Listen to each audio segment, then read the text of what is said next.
Futures and options on futures trading involve substantial risk and is not a suitable investment for all types of investors. Past results are not necessarily indicative of future results. When I use the word I in this video, it refers to what I teach in my charting course or what I author in my twice daily oral and written updates. Prices shown on charts and quote boards are in real time and take into account all known activity up to this point in time. And if you'd like to read more of this disclaimer, simply hit the pause key on your video player. Good day all. Ira Epstein of Linn & Associates with your metals market update. And this is for Wednesday, and we are now on the 14th of November. I'm ahead of myself there. And that's 2018 at about 3:40 p.m. Central Daylight Time. Now, let me give you an idea of what's going on here, and you should be careful of it. The stock market in the after-hour session is breaking even more than where it's going to close. If it's like this, it'll be under where the market was at 3:15, about a half hour ago. And if that keeps going down, be cautious. The gold market's trading right now about $2 higher than where the settlement price is going to be. Same in the silver, up about 2 cents there, and close to this in the copper market. The dollar index is staying weak as foreign currencies as a group have been rallying back up. And the energies, well, I call this a dead cat bounce today. I realize you got up to 57.37. This market's coming to the end of actual trading. The close will be higher. The settlement was higher than this. But remember, these markets trade after the settlement price. And they're giving up practically everything that they were able to hold on to today. In the gold market, I wish I could say I'm surprised. I'm not. Market came down from this high of 1233.30, and on the weekly chart, it is finding support or attempting to against the 18-week moving average of closes. And keep in the back of your mind, this chart is just of closing prices, not highs or lows. When we come to this chart, I don't know why that went up there, but don't worry about it. That's just a bar chart of gold. You can see how the market has got a good rally today. And where did that rally come from? I'm going to show you in a minute. The trend of the market remains down with lower highs and lower lows. So this is a bounce in a market that had fallen rather aggressively down about $40, and it's getting its first meaningful rally.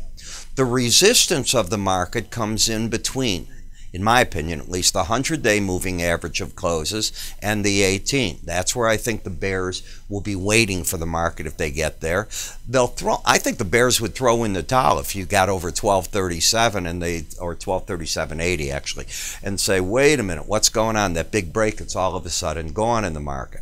What happened today was, I pointed out in yesterday's tape, you had 3 settlements in a row under the lower Bollinger Band.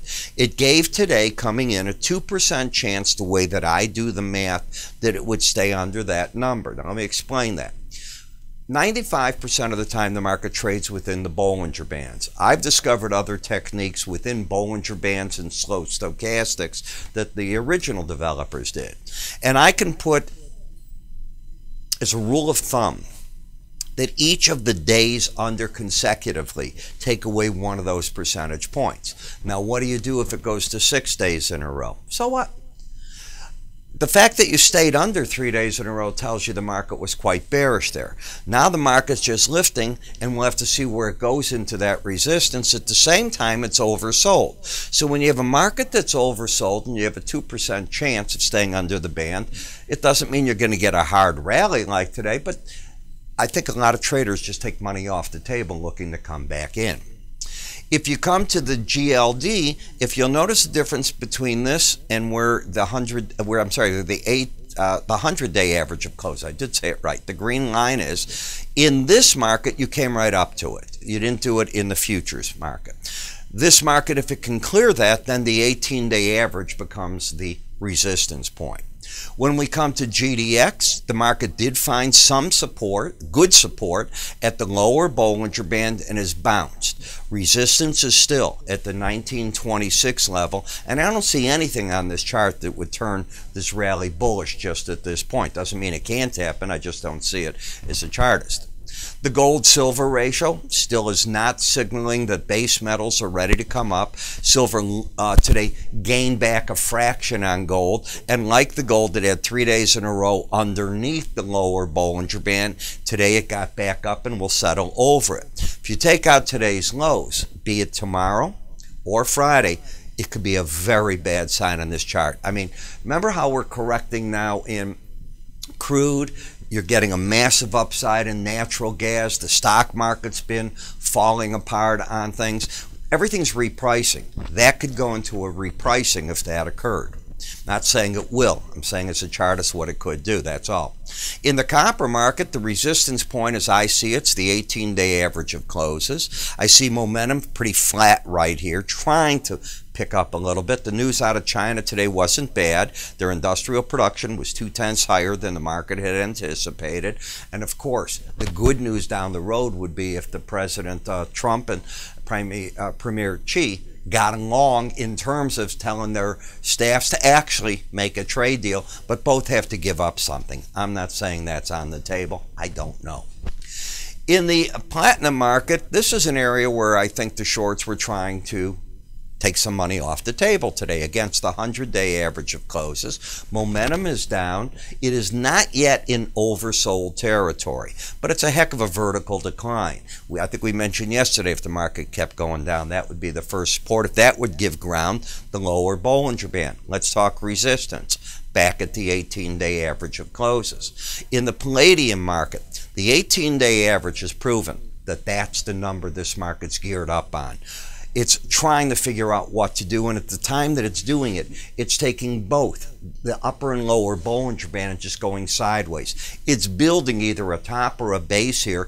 It has no trend that's in place, because even though you got the lower highs, lower lows, which is bearish, and a downtrend, it's countered by momentum, which when you close over the 18-day average, it's to the upside, and the momentum here is still pointing up on the slow stochastics.